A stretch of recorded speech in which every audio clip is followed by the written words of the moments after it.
Hello.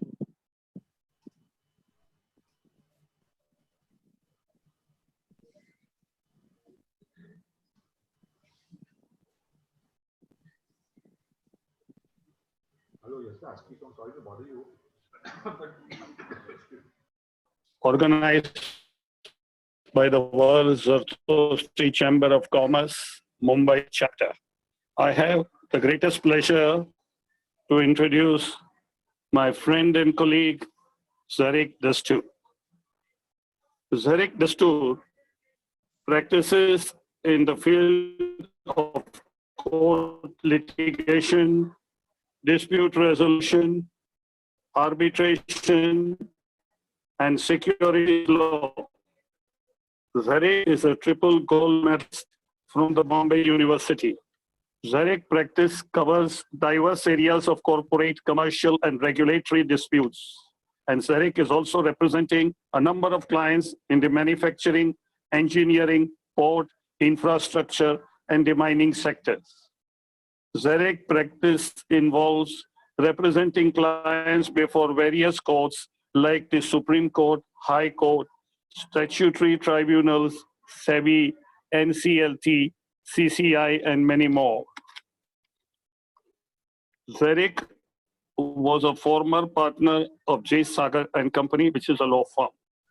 Zerick writes for the various newspapers and publications on corporate, commercial, and competitive law. He is a regular speaker at events organized by the Economic Times, VC Circle, Indian Merchants Chamber, Corporate Knowledge Foundation, and the World Zerick Chamber of Commerce. He is a member of the Law Committee of the Indian Merchants Chamber. Zerick has received an award for the Outstanding Zerick Young Entrepreneur and Professional of the Year in the year 2017 at the World Zoroastrian Zerick Chamber of Commerce Global Meeting at Bangalore in December 2017. With these words, I present to you Zerick Dastur. Thank you very much, Mr. Dalal, for a very generous introduction. Thank you, WZCC, for organizing this event, and welcome to all our participants. Ladies and gentlemen, today we are in times which would qualify as a new normal. And in that sense, it is totally unprecedented.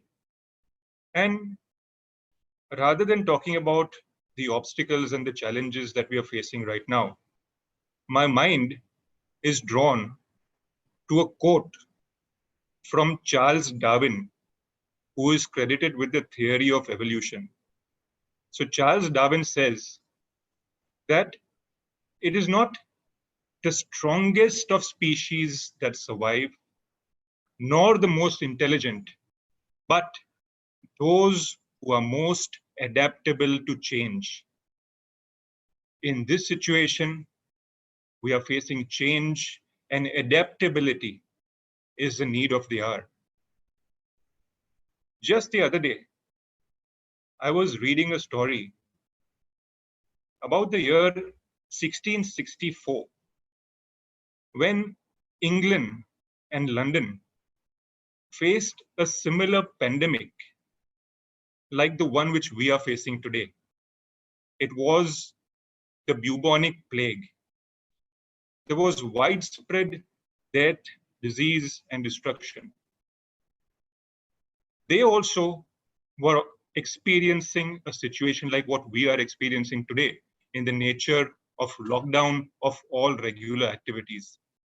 Schools, colleges, and universities were completely shut down. Amongst these was the University of Cambridge, which also shut down and encouraged all its students to go back home and work from there.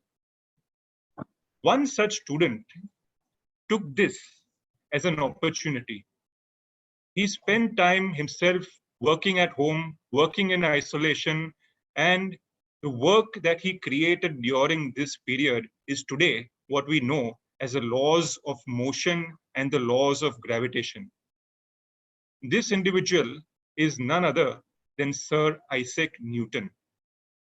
And Newton, in that sense, personifies the phrase which we keep hearing, then when life gives us lemons, we make lemonade. Meaning that when faced with trouble, when faced with crisis, we create these troubles and this situation into the lemonade of opportunity. And today, even as we face this lockdown, which is a unique situation, we see a number of success stories. The world is becoming virtual. We have virtual education, virtual meetings, virtual webinars, virtual courts, and even the other day I heard virtual weddings. So the wheels of industry and cycles of life will move on, and it is for us to adapt to these changes and move on along with these times.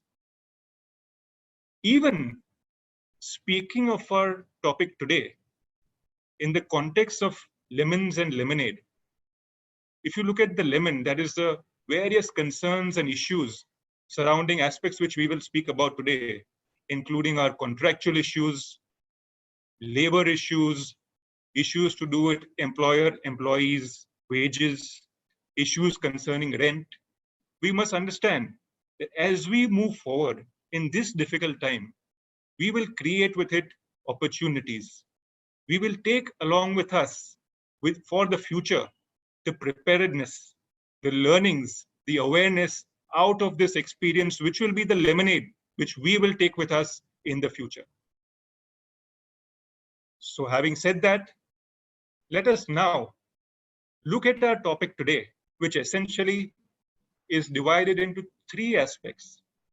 One is the impact on contracts and contractual rights as a result of COVID-19 and the lockdown. Number two is the impact in connection with payment of wages for employees. And number three is the issue about paying rent to landlords by licensees and by tenants. So taking our first issue, which talks about contracts. So here, as we know, because of the lockdown which has happened, there is a complete turmoil, and performance of obligations under the contract have become extremely difficult in most sectors. People are facing breaches and liabilities are arising. Here, at the outset, I would like to discuss this aspect in two main divisions. One is the contractual aspect of force majeure, and two is the completely purely legal principle of discharge by way of frustration of contracts. Talking about the contractual aspects, when I started my legal career, I was told by a very eminent lawyer that there are two kinds of lawyers. One, the preventive lawyers or the transactional lawyers who draw up agreements. And two, the curative lawyers or the dispute resolution lawyers whom you go to when things go bad, when cases have to be presented before a court. Here, when we initially talk about force majeure clauses in a contract, you look at the role of transactional lawyers to draft crystal clear, unambiguous clauses which can come to your aid in a situation like this. Force majeure clauses are clauses which contemplate certain unforeseen events in the future, as a result of which contractual obligations, if these situations arise, the contractual obligations can be suspended. So the central theme of a force majeure clause is to keep a contract alive. It is like looking at contracts on ventilators. They keep the obligations, they keep the liabilities in abeyance, in suspension, until things get better. And as time passes, the contractual obligations, liabilities will revive in future. So that is the principal object of a force majeure clause, namely to keep the contract alive. it is also a unique way where God is everywhere. He even finds himself within our contracts, because this clause is known as an act of God clause. So many a times you will see there are events which are specified within a contract which will result in suspension of obligation. So looking at a force majeure clause, let us divide it into 4 significant components and aspects. Number 1, you define a force majeure event within the contract. Number 2, you define the manner of invocation of that clause. Number 3, and probably the most relevant, you define the consequences of happening of a force majeure event. And number 4, you talk about the bounded duty of mitigation for every party who's suffering from a force majeure event. So taking the first principle, which is defining force majeure events, many a times you will see clauses in a contract which say that on happening of a war, a strike, an embargo, or a natural calamity, or such other circumstances beyond the control of a party, which renders performance of the contract onerous, or which hinders the performance of a contract. So you have specific words which you define, which you contemplate in advance, like war or a natural calamity, and you have general words like such other circumstances which render the contract performance very difficult, which follow these specific words. Now, there is a legal principle called ejusdem generis, that whenever general words follow specific words, they draw color from these specific words and will be defined in the context of these specific words. So if you have a clause which talks about war or a natural calamity and such other circumstances, the term such other circumstances will be defined and will draw the same color as something akin to war or a natural calamity. So you will not be able to bring in price fluctuation, business risks, fluctuation in the price of raw materials as a force majeure event within the general term. So therefore, as far as possible, try and define force majeure events within the contract, which according to you will result in the triggering of a force majeure clause. Talking of COVID-19 and a pandemic, if you see many of our force majeure clauses, you will find rare instances where pandemics will be specified as one of the force majeure events, because until now, none of us really contemplated that such a drastic thing could really happen. However, when many of the force majeure clauses you will see will include the term natural calamity, and the Ministry of Finance and the Ministry of Shipping, for example, have already issued notifications which say that COVID-19 should be treated as a natural calamity for the purpose of invocation of a force majeure clause. So that gives us some indication as to how the government and the regulators are thinking on this particular aspect. Number 2 is the aspect of invocation of a force majeure clause. So normally you will see contracts which say that within 7 days or 10 days of happening of a force majeure event, you must notify the counterparty about this particular aspect. Time is of the essence. You need to do it quickly, and you need to do it within a particular specified time frame within the happening of that particular event. Many a times in large scale executory contracts, you will see that performance, the time which is excluded where the liabilities are suspended, will be compensated by way of a proportionate increase in time subsequently to complete the project. So you can build that in also in your force majeure clause if you're looking at compensating time which is lost as a result of any force majeure event. Thirdly, and most important, are the consequences. You need to specify within the contract the consequences of happening of a force majeure event. So there are 2 aspects here. One is that the obligations and liabilities of a party suffering from the force majeure event will be suspended until the force majeure event abates. So this is a special feature of a force majeure contractual clause where all the obligations, all the liabilities will remain suspended till the time the force majeure event continues. You will also see clauses which talk about termination, which say that, for instance, if a force majeure event continues for 90 days or 120 days, you will have a right to put an end to and terminate the contract. So that is the second and third aspect of the consequences of a force majeure event. And lastly, you will see clauses which specify that it is a duty of a party suffering from a force majeure event to continue performing the contract. It does not absolve a party from complete performance. You need to perform to the extent possible. You need to figure out alternate modes of performance, alternate supply routes, alternate labor, and all such other alternate arrangements as far as possible to continue performing and show your bona fides. So briefly, this is the background in connection with force majeure clauses. Now let me tell you how judiciary has been looking at force majeure clauses in the past few days as a result of COVID-19 and the pandemic. And I'll draw your attention to a case decided by the Delhi High Court, where the litigating parties were Halliburton and Vedanta.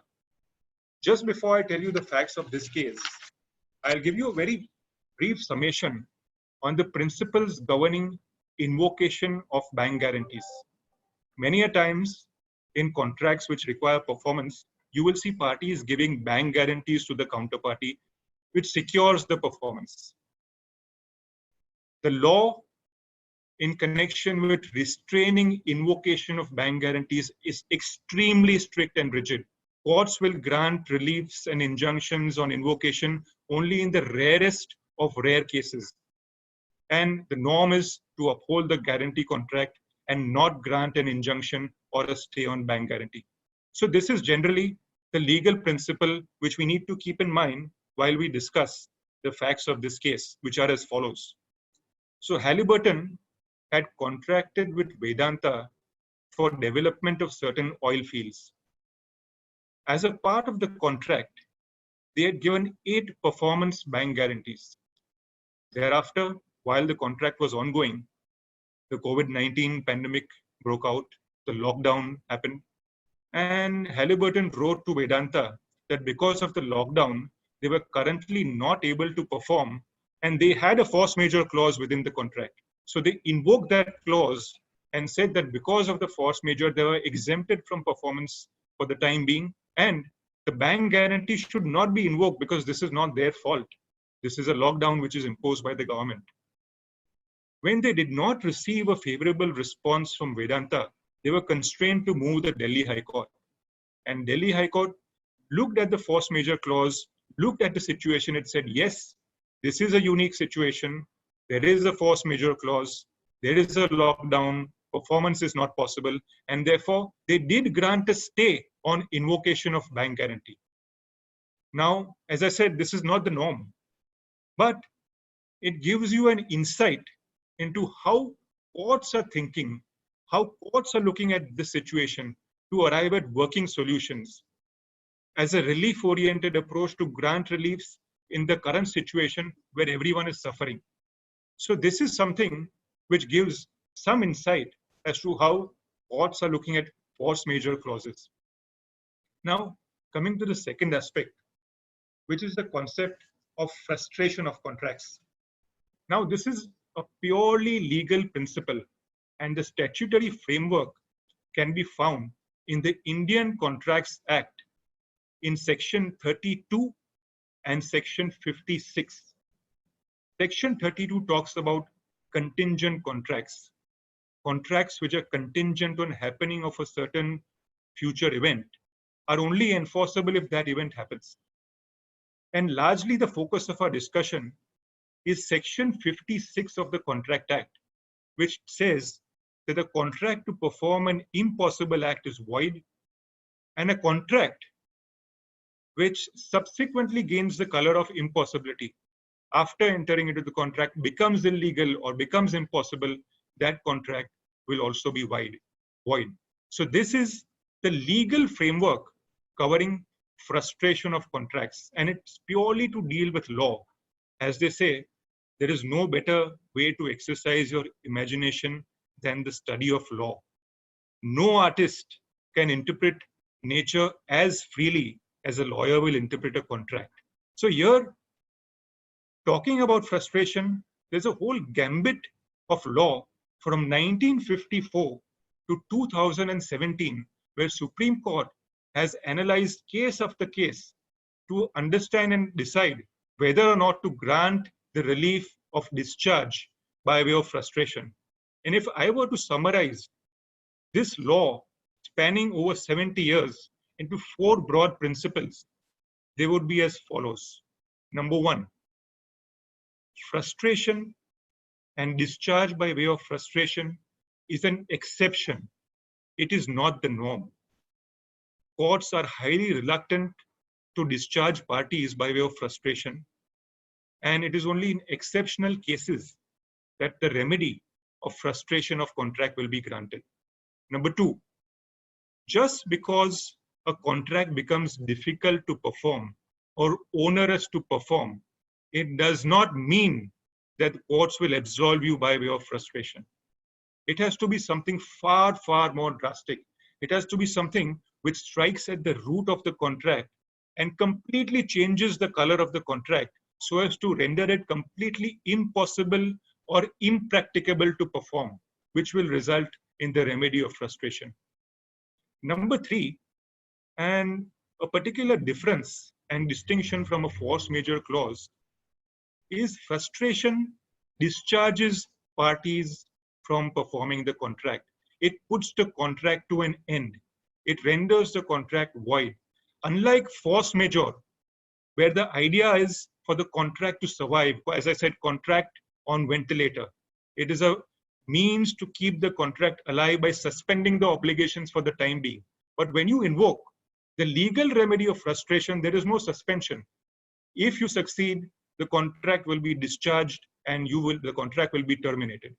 So that has to be something which is to be kept in mind. And finally, there has to be some form of permanence in the grievance which you have. For example, there was a recent case in the last few weeks before the Bombay High Court concerning certain shipment of steel products from Korea. So shipper was from Korea and the importer was in India. And the shipment concerned shipment of steel. The shipment was dispatched, and after that, the COVID-19 pandemic broke out and the lockdown also consequently followed. So the Indian importer moved the court saying that the contract was frustrated because of COVID-19 and the lockdown and he could no longer perform the contract. But Bombay High Court said no, COVID-19 and lockdown is a temporary event. For you to get the remedy of frustration, you need something far more permanent in nature. And in any case, the shipment related to shipment of steel products, which were essential commodities, which were in that sense exempted from the lockdown. So in that sense, this gives you a semblance of an idea that courts want something permanent in nature, some kind of an impact on the contract, which is permanent in nature for them to grant you the remedy of frustration. So these are the 4 broad principles which have evolved over a period of time, which deal with the law of frustration of contracts. And now I will give you 2 broad examples, one of the exception to the rule and one to the norm. When you talk about a remedy of frustration, as I said, it is something so significant which is independent of the contract, which affects the contract, which renders the performance virtually impossible. So, to give you a live example, there was a case which I had handled in connection with one of my clients in Chennai. Now, the case pertained to the Chennai port. This was a port-oriented contract. So in ports, as you know, vessels come in and there are around 10 to 15 berths where vessels can come in and berth and loading and unloading can take place. So like any other port, Chennai also had around 10 to 15 berths. And in 2004-2005, the situation was such that there was a huge traffic congestion because of the number of vessels which were coming in, the number of ships which were coming in. As a result of which, there were long queues in which people had to wait to avail their berthing turn. So you had to wait for the earlier ships to complete their loading, unloading, and this process may take hours and sometimes days and weeks. So that resulted in a loss of time and a loss of money. Therefore, to deal with this congestion problem, the government came out with a scheme which is called the Berth Reservation Scheme, where one of the 15 berths would be given on a license to a party for around 15 to 20 years by paying an upfront annual amount to the government every year of berth reservation charges. So my client participated in a tender and won such a license where he got one berth for exclusive use as a reservation.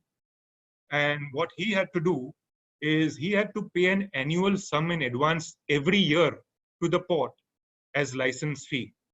And he could use this berth and enter into contracts with various ships and shipping lines and vessels who wanted to avail priority berthing, who wanted to jump the queue and avail a reserved berth. So they used to pay the client an extra premium, which was the profit element for my client. And if a shipping line would pay that extra premium, they would get a reserved berth and they would jump the queue and get berthing on a priority basis. So this was the scheme of the contract. Now this contract and the scheme worked very well for the first 10 years. There was no issue. But in 2014, a unique incident happened. In 2014, the Madras High Court passed an order in a PIL which said that there will be a complete ban on handling any dusty cargo in the Chennai port. So any vessel carrying dusty cargo like coal or iron ore could not come into Chennai port at all. And there was a separate port around 80 kilometers away called the Ennore port, which was constituted only to handle dusty cargo. So the consequence of this total ban on dusty cargo like coal and iron ore was that there was a drastic drop in the number of ships and vessels calling upon the Chennai port. As a result of which, there was no waiting in queue, as a result of which, there was no congestion, and as a result of which, there was no need for anyone to avail priority berthing or berth reservation from my client. My client saw that the contract was completely eroded, and they applied to the port that please discharge us from the contract. The contract is obviously frustrated. No one needs priority berthing. Berths are freely available. Why will anyone pay me a premium for this purpose? The purpose of the contract is lost. But port and government authorities, as we know, they refused. So the matter went into litigation. And the courts, looking at the situation, came to a conclusion that yes, congestion of traffic was the essence of the contract. Priority berthing and berth reservation is dependent on the volumes of traffic accessing the Chennai port. If there is no traffic, if there is no congestion, then there is no need for priority berthing or berth reservation. As a result, the scheme is totally redundant. As a result, the contract has been completely eroded and the contract has been frustrated. They granted us the relief. They discharged our clients of the obligations of the contract and upheld our argument that the contract was completely frustrated as the pure essence of the contract, namely congestion, which was addressed by priority berthing, was lost. So this is an example which I would say is an exception to the general norm that courts normally are not inclined to grant the remedy of frustration in most cases. It's only in exceptional situation like this where the problem is so grave that the essence of the contract has changed, will courts look into or consider granting the remedy of frustration of contract. Now, having seen the exception, now let us look at another very famous case which signifies what the norm is. And this case was a judgment in 2017 passed by the Supreme Court by one of the most brilliant judges India has ever seen, and that is Mr. Rohinton Nariman. So this case pertained to power producing companies, and it is named Energy Watchdog. So what had happened was there was a bidding process where the government of Gujarat required some people to provide them with power and produce power. So power producing companies had participated in the bid. And there were a few companies who had put in the bid on the basis, they had an internal understanding, the bidders, that there were certain long-term contracts they had with entities in Indonesia who used to supply them coal at a particular price. So on the basis of that, they put in the bid and the contract was entered into. After entering into the contract, there was something unique which happened where the law in Indonesia changed. And as a result of the change in law, the price of coal skyrocketed and shot up. Therefore, it became totally unviable for these power producing companies to now perform the contract at the same price at which they had bid, because it became very, very onerous, it became very, very expensive. And according to them, the scheme had completely changed because they had bid keeping in mind certain existing facts. But now, because of a change in Indonesian law, the price of the raw material had increased, and they said that they could not perform the contract anymore at the existing price. So what did they do? They applied to the government saying that the contract is frustrated and they should be discharged. It was not their fault. It was a change in Indonesian law which had resulted in this situation. Now the matter was litigated upon, the government refused, and finally the issue went to Supreme Court. And looking at this situation, looking at 70 years of judicial history and case law and precedent, Supreme Court gave a landmark judgment saying, no, there was no frustration. The essence of the contract is producing power. And nowhere in the contract was it mentioned that the raw material or the coal had to be sourced from Indonesia. There were alternate sources available. And even though they may be twice as expensive, even though it may be twice as inconvenient logistically, they still had to abide by their contract. There was no change. There was no frustration. The essence of the contract was to produce power, and the essence remained the same. So long as there were alternate routes, there is no frustration. So this basically summarizes the entire judicial position. Just because the contract becomes onerous, just because there are business risks that we are subject to, price fluctuations that we are subject to, that cannot become a facet to seek discharge from performing a contract on the basis of frustration. Very interestingly, while discussing this aspect, Supreme Court referred to another case of an English court in the year 1954. Now, that case pertained to shipment of certain goods from one country to another. And at that time, the normal route for shipment was the Suez Canal. And that was the most economical route which was used by most shippers during those periods. Now, what happened in 1954? A war broke out and the Suez Canal was shut. So basically, it could not be used for the purpose of transfer of or transit of vessels. So the party, who's the shipper, filed a case saying the contract was frustrated. He could no longer perform because as a result of the war, the Suez Canal was shut and he could not transport the goods.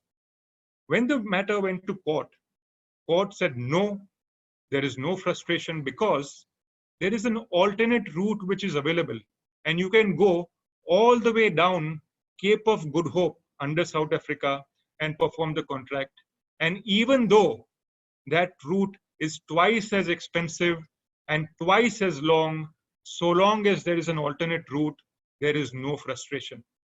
So that essentially summarizes the Indian legal position, and based on English legal cases, which say that the norm is no frustration, only in exceptional cases where things are beyond the control and completely erode the fundamentals of a contract, will you be given the remedy of frustration.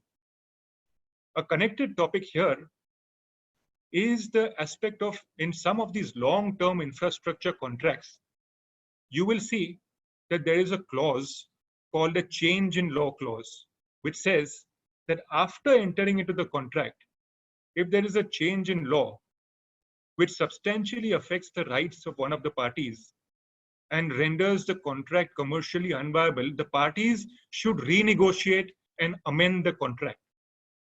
So this is a unique situation, particularly for long-term infrastructure contracts, which span over 20 years, 30 years, where you cannot foresee the future.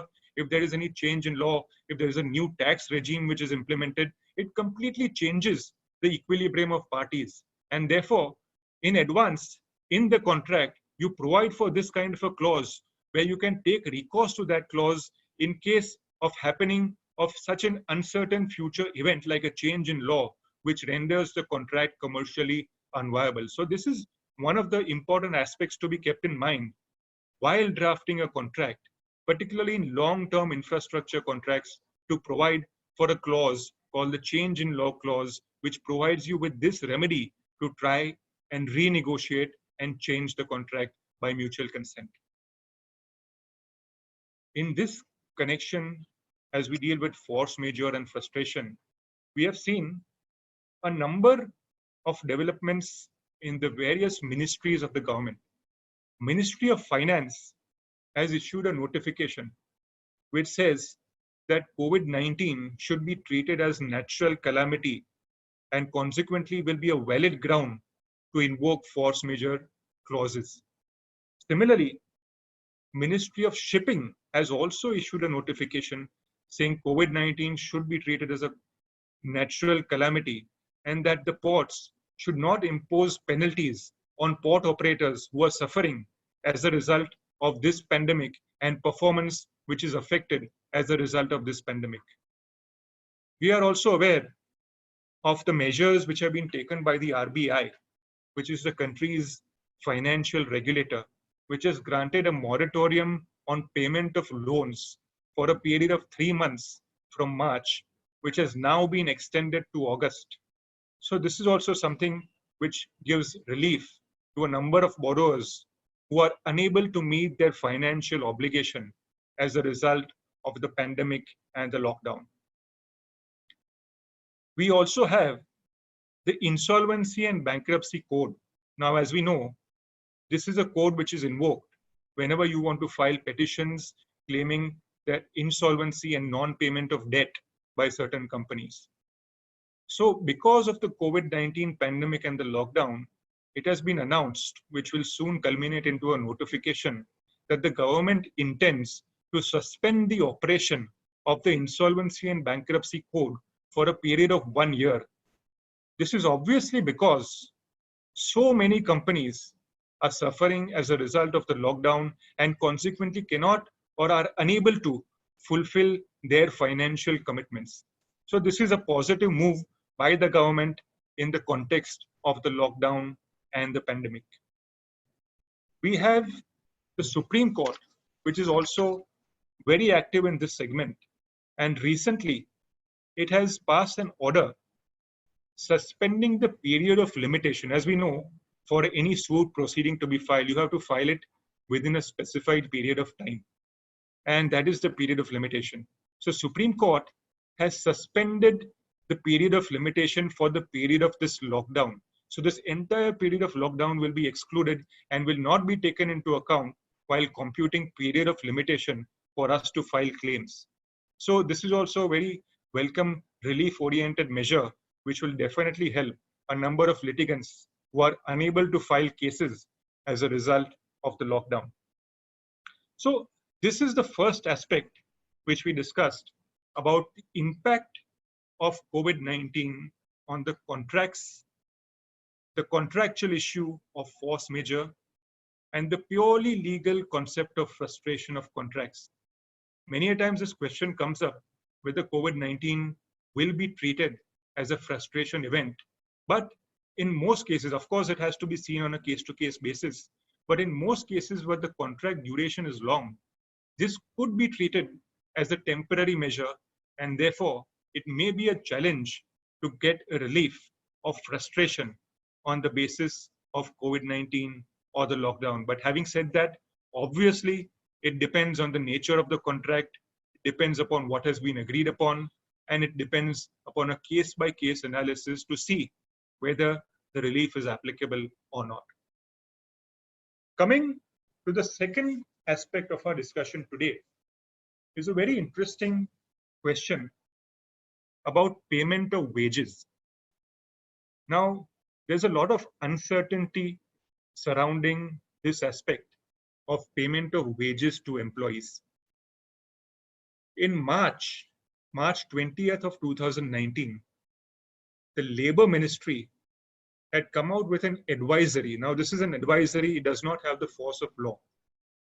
It had advised that employers should pay the employees in full and they should not deduct wages of employees. But this was an advisory.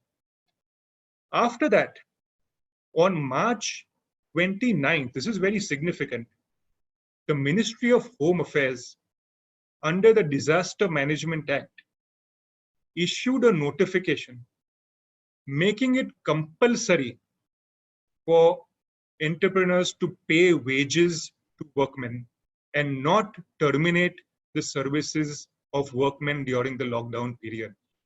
And there were penal consequences also specified within the notification. The notification was passed in the context of migrant workers.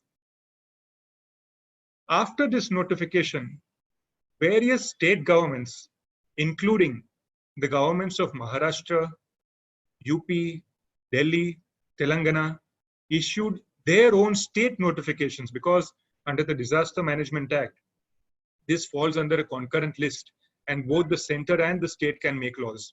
So these states also issued their own individual notifications specifying that employers should continue to pay wages and salaries to employees and that they should not terminate services during the period of this lockdown. What happened thereafter is interesting.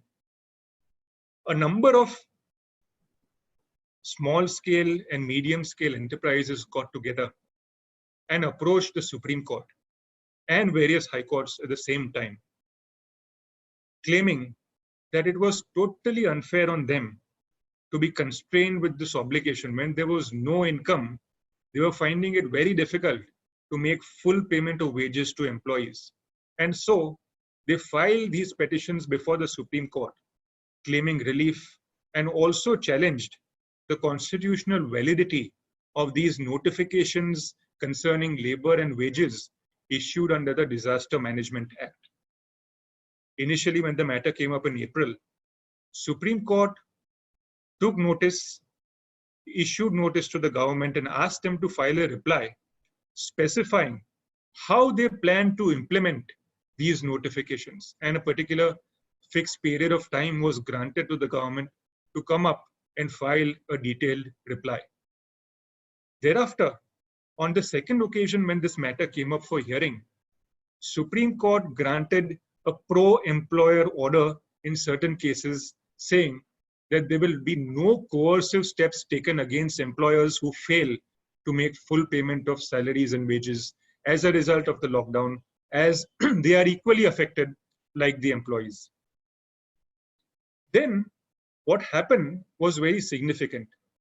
On May 18th, when the lockdown was extended for the fourth time, the central government, in the guidelines which extended this lockdown, they revoked the March 29th circular, which called for compulsory payment of wages to laborers and workers.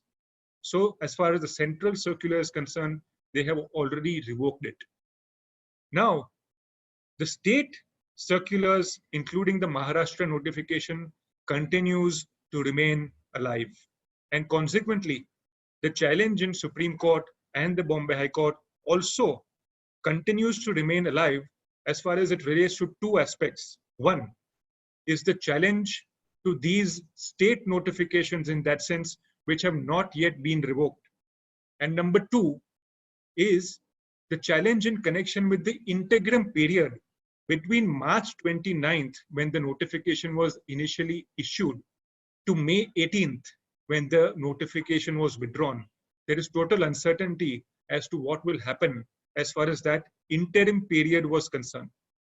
So the Supreme Court cases and the High Court cases are still alive, and the challenge has now been modified to the extent of these 2 points which I just highlighted.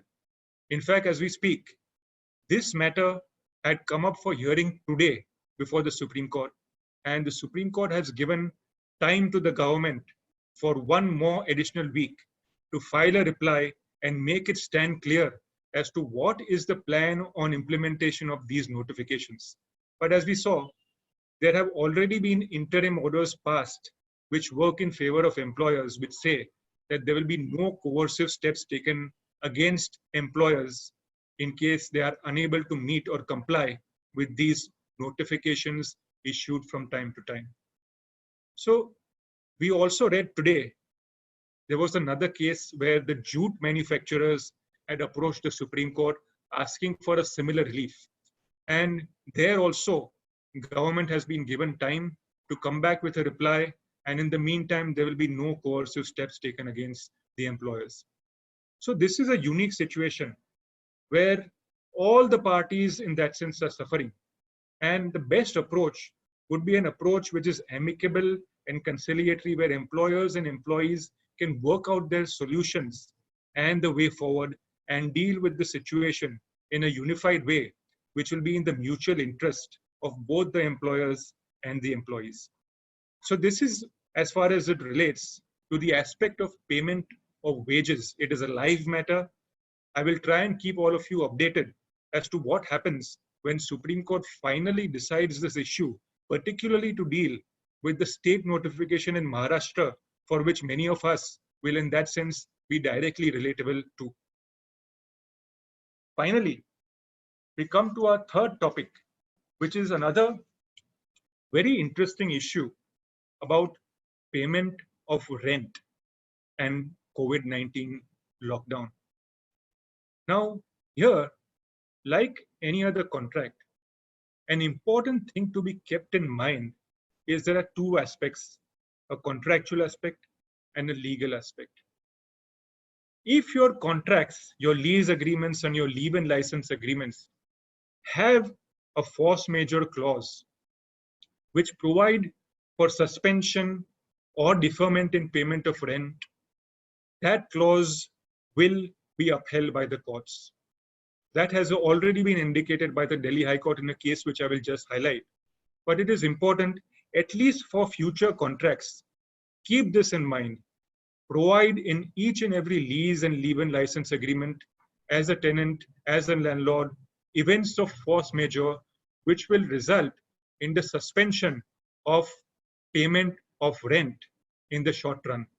The liability, of course, can start once the force majeure event abates. And therefore, having a contractual right will keep you on a very different pedestal where you can invoke this contractual right, which otherwise may be very, very difficult to invoke if you do not have.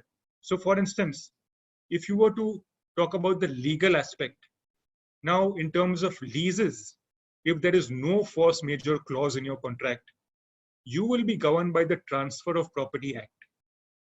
Section 108 of Transfer of Property Act says that the lease agreement can be terminated only in case of an event such as a flood or a fire or an irresistible force which completely destroys the property or renders it unfit for use permanently. Now, if you apply this clause, which is the only legal provision, which applies in this case. Concept of frustration, to keep in mind, will not apply to lease agreements. That has been clarified by the Supreme Court. But you have section 108, which is akin to frustration. So if you were to apply the principle of section 108 and the irresistible force doctrine, do you think it will apply to COVID-19 and the lockdown? It will be very, very difficult, because the answer which you will get is that this is a temporary event. There is no permanent destruction of the property. The property is not rendered permanently unfit for use.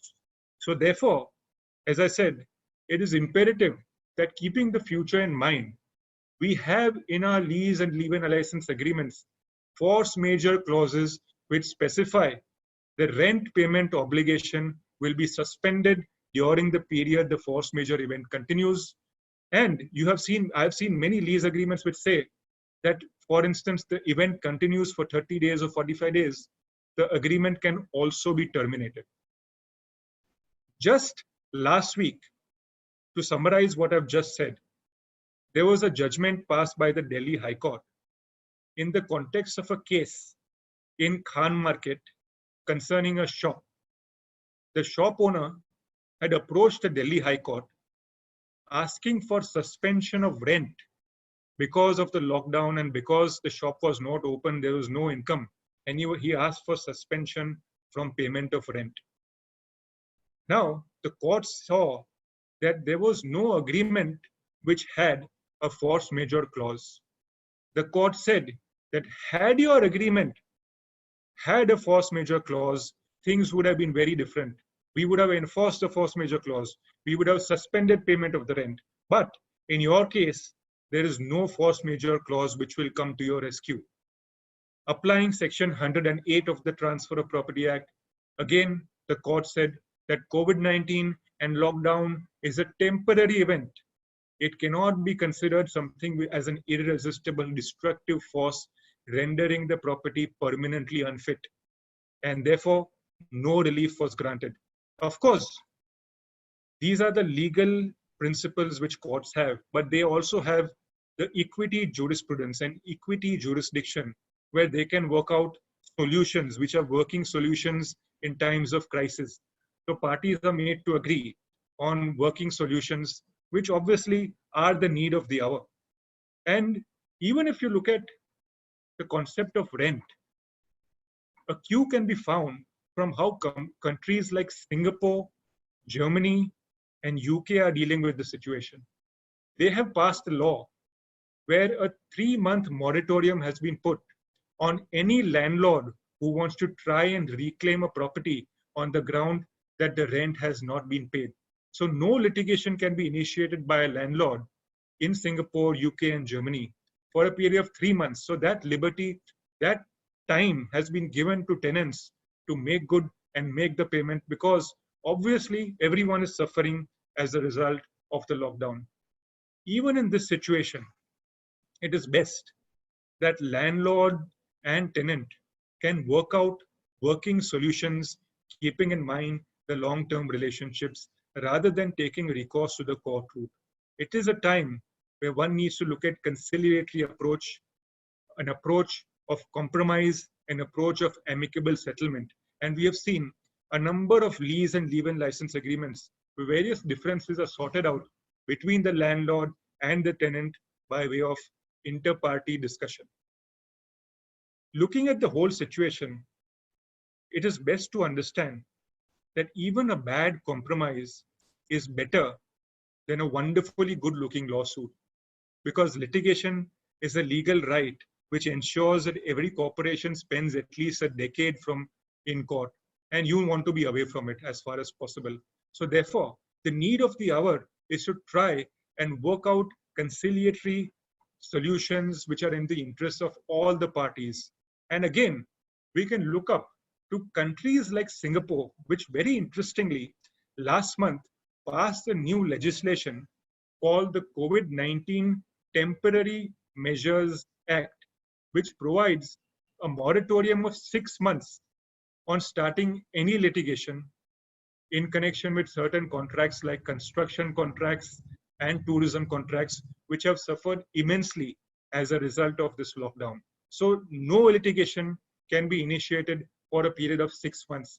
So this measure gives parties enough time to work out solutions, to come at amicable settlement where no party is rushing to court by way of litigation to try and enforce rights. So that again is a very, very important step which has been taken and which we can learn from other countries who are successfully implementing these steps. In fact, what I will do, I will also send all of you 2 articles, one by my colleague Smriti Singh, who has written an article on this aspect about the Singapore law, which may be very interesting for all of you to read. And second, by one of my colleagues, Khushil Shah, who has also written an article particularly answering a number of questions which arise frequently in the context of rent and leave-in license. So these articles may be helpful to all of us, which I will circulate, and I will request Mr. Atia to circulate to all of you, which may be of some use to you all. Finally, to conclude, I would like to end by this remark that the profession of law and businesses in India have one common thread. And that thread is the success exhibited by the Parsi Zoroastrian community over a number of years, over decades, over centuries in law as well as business. And there is a reason for these success stories. And this reason is a system of support and interdependence that we have created amongst us, where we support larger businesses, support smaller businesses, successful professionals support upcoming budding professionals. And this system of interdependence has also created a system where there are a number of role models to follow. As a result of interdependence and role models, our community has consistently succeeded. And you just have to see for yourself. You look at the profession of law, you look at the business, large business houses like the Tatas, the Shapoorji Palanjis, so many of them in various sectors are Parsis. So many of the professionals you go to see are lawyers who are Zoroastrians and who are Parsis. And WZCC has been enshrined on these very principles. It stands on the edifice of professionalism, entrepreneurship, integrity, support, and cooperation. WZCC provides entrepreneurs with a platform where they can access business contacts, networking opportunities, knowledge sharing, and also to very much needed resources in the initial stages of business. So that is something crucial for many young entrepreneurs, which WZCC supports wholeheartedly. But most importantly, what WZCC does, and the most significant contribution of WZCC is what I call is creating a circle of hope. Now, what I mean by a circle of hope is that I've seen through my interactions with WZCC and my participations in various committees of WZCC is that our community has a number of young entrepreneurs who have the drive, who have the skill, who have the knowledge, who have the expertise, but who do not have the resources to give effect to their dreams. WZCC provides these entrepreneurs with opportunities and access to very much needed initial resources, funding, and also access to guidance of well-established mentors. These entrepreneurs, through their success stories, become the brand ambassadors who carry forward the message of WZCC. WZCC walks its talk through the success stories of these entrepreneurs. WZCC sows these seeds which blossom into fruits on this vibrant tree which is the Parsi Zoroastrian community. And tomorrow, when these entrepreneurs come back to WZCC, they will contribute by way of their time, their energy, their expertise, and their experience, which will come in handy for the future generations, for the future budding professionals who will learn from their experience. And this cycle passes from one person to another person as it becomes a complete cycle and completes what I call a circle of hope. Last Sunday, I read an article by one of the leading members of WZCC, Mr. Adi Siganporia.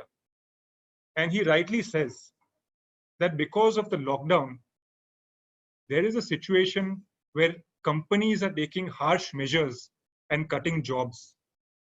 He rightly says that now is the time to shift to entrepreneurship. Now is the time to take control. Now is the time to become masters of your own destiny. Ladies and gentlemen, WZCC provides you with these opportunities and a platform to give effect to your dreams.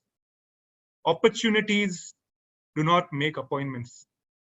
You have to grab them as and when they present themselves. And these opportunities are now available.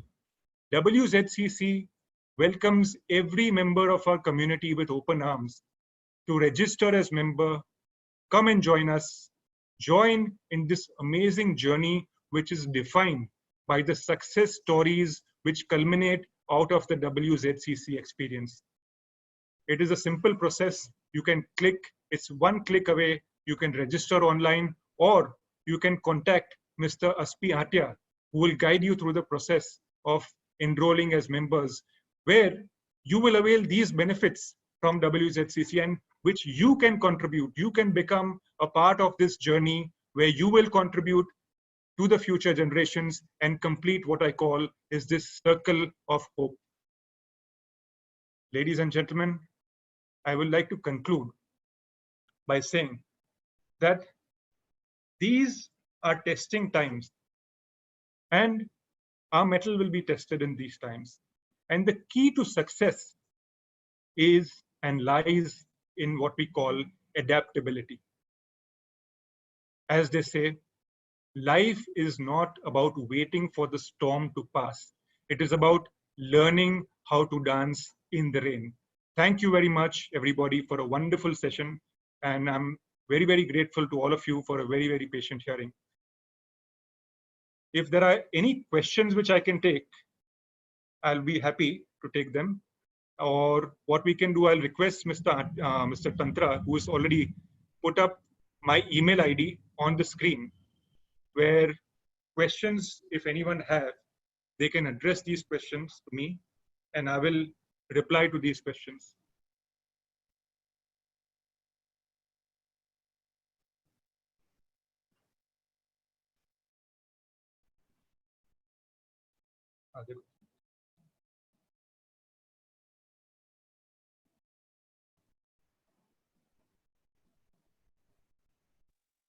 Hello. Hello. Hello. Hello. Hello. Hello. Yes, go ahead. Go ahead, Adi. Yeah. We can hear you. Yeah. Am I audible to everyone? Yes, please. Go ahead. Okay. I am Adi Siganporia here. It gives me great pleasure to thank Mr. Zerick Dastur for his very lucid, very simplified talk which he has given on a subject which are certainly very complicated. I remember a long time back when Dr. J.J. Irani was addressing us in Tatas, and he was telling us that quite often when I go to lawyers, they always tell me, sir, on one hand, your case is like this, and on other hand, there is another case is like this. So I used to tell them, please tell me on only one hand, what is my problem? I'm glad that Zerick Dastur has in a very simplified manner has explained to these complicated issues along with practical examples, which certainly are very useful to all of us. Zerick, thank you so very much for spending your valuable time with us. And you have mentioned about the work being done by WZCC. WZCC is an excellent platform for one and all, particularly in our community where the youngsters or anybody else can get great advantage by participating and becoming members. Our activities are far and wide. Our spectrum of activities is very wide. And I am sure people who become members will greatly benefit in improving their business performance. Zerick, I have no adequate words to thank you. Deeply grateful to you. And on behalf of all the members and non-members who are here with us, I appreciate your efforts and wish you more and more success as the years go by.